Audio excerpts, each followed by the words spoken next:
I want to talk about this too. You got to interview Chris Jericho I did. recently. How was that? It was really cool. So I got to interview him in 2020. So whenever everything was shut down, there was this uh, publication company called Dream Starters Publication. They decided to launch a magazine. They had a bunch of women that were teamed up with a lingerie company, which is who I also was working with. And I modeled their underwear for them. So I do modeling on the side too. Hmm. They had planned to put a magazine out of all these models. And so so I had reached out saying, "Yeah, I would love to be a part of this."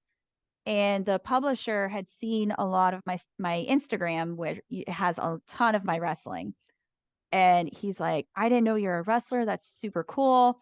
So I got to they did an article about me with my management stuff, and then I posted it on my Twitter. And actually, that's how Chris Jericho and I um, met, was through Twitter, because he saw the publication of the magazine and he thought it was super cool because there was an article about him, because the magazine was called Rockstar's Dream Magazine, Hmm. Yep. living the rock star's life, rock and roll, beautiful women, entertainment. The publisher is also a huge Chris Jericho fan and is basically like designing that off of his lifestyle, but making it his own thing. Right. And when we made the connection on Twitter, I was like, "Hey, really, really big fan, super awesome meeting you. Thank you." We exchanged information. He was like, "If you have any questions for wrestling, let me know." And I was like, "Awesome. Thank you so much. I really appreciate it."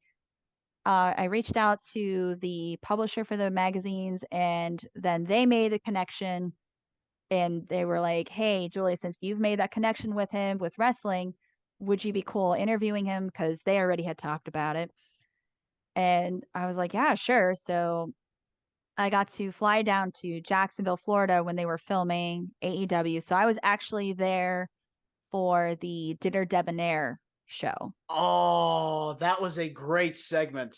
Yeah. Just So, phenomenal. I mean, like when you're talking about pro wrestling and talk about segments, not just the in-ring stuff, the entertainment aspect of it is just so important because those are moments that you remember throughout time, like the beer truck, the milk truck, all the stuff with the Rock.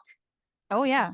You know, that's Just so cool. throw a musical in there. And I'm a musical nerd myself. Like, I literally have Phantom of the Opera tattooed on my side. Like, I'm a huge theater nerd. No And way. oh yeah, the fact that I got to be there and witness that was insane, absolutely insane.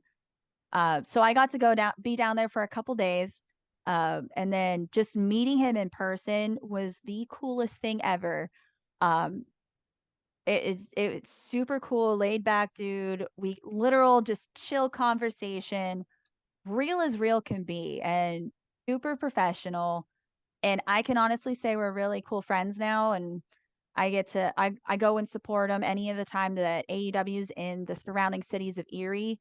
Because I mean, Buffalo's 2 hours away, Cleveland's 2 hours away, Pittsburgh's 2 hours away. And then obviously I am a theater nerd. I love music also. So Okay. anytime Fozzie's around, I always try to go and watch that.